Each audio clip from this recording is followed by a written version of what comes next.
మిత్రులందరికీ నమస్కారం.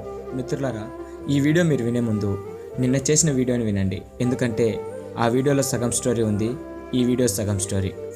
మీరు ఆ వీడియో వినాలనుకుంటే కింద డిస్క్రిప్షన్స్లో లింక్ ఇచ్చాను, ఆ లింక్ మీద క్లిక్ చేసి ఆ వీడియో వినండి. ఫ్రెండ్స్, ఆ వీడియో విన్నాకే ఈ స్టోరీ మీకు అర్థమవుతుంది.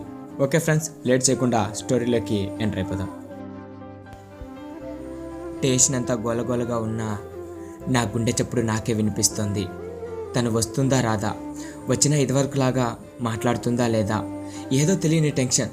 తను ఇప్పుడు ఎలా ఉంటుందో, తను నేను గుర్తుపడతానా, ఒకవేళ నేను గుర్తుపట్టినా తను నన్ను గుర్తుపడుతుందా, ఇలా నా మనసు పరివిధాలుగా ఆలోచిస్తోంది.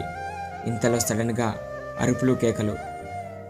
కొంచెం ముందు చూస్తే ఒక 60 ఏళ్ల పెద్దావిడ స్పృహ తప్పి పడిపోయింది. అందరూ కంగారుగా ఏం చేయాలని మాట్లాడుతున్నారు, కానీ ఎవరు ఏం చేయాలన్న విషయం పట్టించుకోవడం లేదు.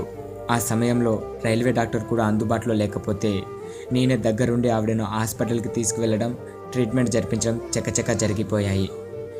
డాక్టర్ గారు మరేం పర్వాలేదన్న తర్వాత కానీ నా మనసు మామూలు స్థితికి రాలేదు.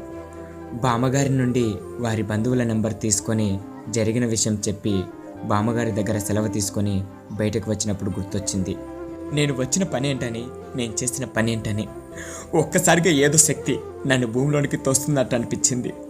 అలా దగ్గరగా ఉన్న సోఫాలో కూలబడిపోయాను.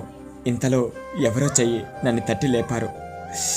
లేపిన వారిని చూసి ఆశ్చర్యపడిపోవడం నా వంతయింది. తనెవరో కాదు, నేను ఇన్నాళ్ళుగా ఎదురు చూస్తున్న నా నిరీక్షణ. నా కళ్ళని నేనే నమ్మలేకపోయాను. అసలేంటో ఈ విధి ఎవరిని ఎలా కలుపుతుందో, ఎవరిని ఎలా విడదీస్తుందో. అందుకే విధి వర్షం లాంటిది. అది ఒకరికి ఉపయోగం, మరొకరికి నిరుపయోగం. ఆ బామ్మ ఎవరో కాదంట, తన అమ్మమ్మ గారంట. అప్పుడు అర్థమైంది ఇద్దరిని కలపడానికి విధి చాలు, ఏ ఇతర శక్తులు అవసరం లేదని. తను నా గురించి ఏమనుకుందో తెలియదు, కానీ నాకు మాత్రం తను చిన్నప్పుడు ఎలా ఉందో ఇప్పుడు అలానే ఉంది. అవే అమాయకత్వంగా ఉండే కళ్ళు, అదే చిరునవ్వు. అసలు ఇన్ని సంవత్సరాల తర్వాత తనని చూశాను.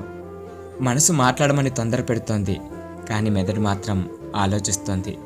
ఇంతలో తనే రండి అలా వెళ్ళి కాఫీ తాగుదామంది. ఇప్పటి వరకు పడిన టెన్షన్ మొత్తం ఎగిరిపోయింది. ఏదేమైనా అమ్మాయిలు చూపించే చొరవ, కలుపుగొలుతనం అబ్బాయిలు చూపించలేరేమో. మామూలు మాటలయ్యాక అడిగాను, చెప్పు నిరీక్షణ, ఇక నుండి నా జీవితంలో నిరీక్షించడం అయిపోయిందా? లేదు నాని, ఆ విషయం వదిలే. అలా కాదు నిరీక్షణ, ఎవరో ఏమీ తెలియని వయసులో అన్న మాటలు పట్టించుకుంటే ఎలా? పట్టించుకోవాలి నాని. మన చుట్టూ ఉన్న వాళ్ళు మన గురించి ఏమనుకుంటున్నారో తెలుసుకోకపోతే ఎలా? లోకులు కాకులు నిరీక్షణ, ఆ కాకులే మనల్ని సూటిపోటి మాటలతో పొడవకూడదు అనుకుంటున్నా. నా దగ్గర ఉన్న అన్ని ప్రశ్నలకి నీ దగ్గర సమాధానాలున్నాయి. అలాగే ఇది చెప్పు, అప్పటిదాకా మన మధ్య ఉన్న స్నేహబంధాన్ని ఎవరో ఏదో అంటే దాన్ని తెగ్గొడతావా? మరేం చేయమంటావు నాని? ఒక అమ్మాయి సమాజంలో బ్రతకాలంటే ఎంతోమందికి సమాధానం చెప్పాలి. దాన్ని మరలా అర్థం చేసుకోవటం వాళ్ళ మెచ్యూరిటీని బట్టి ఉంటుంది. అసలు నీతో ఇంతసేపు మాట్లాడుతున్నానంటే దానికి కారణం నీ యాటిట్యూడ్. నీ స్థానంలో వేరే వాళ్ళు ఎవరున్నా ఇలా హాస్పిటల్ దాకా వచ్చేవారు కాదు. అది నీ సంస్కారం. నీలో నాకు నచ్చింది అదే. ఒక్కసారి నా మనసు గాల్లో తేలినట్లు అనిపించింది. మనకిష్టమైన వాళ్ళు మనల్ని గుర్తిస్తే వచ్చే ఆనందమే వేరు.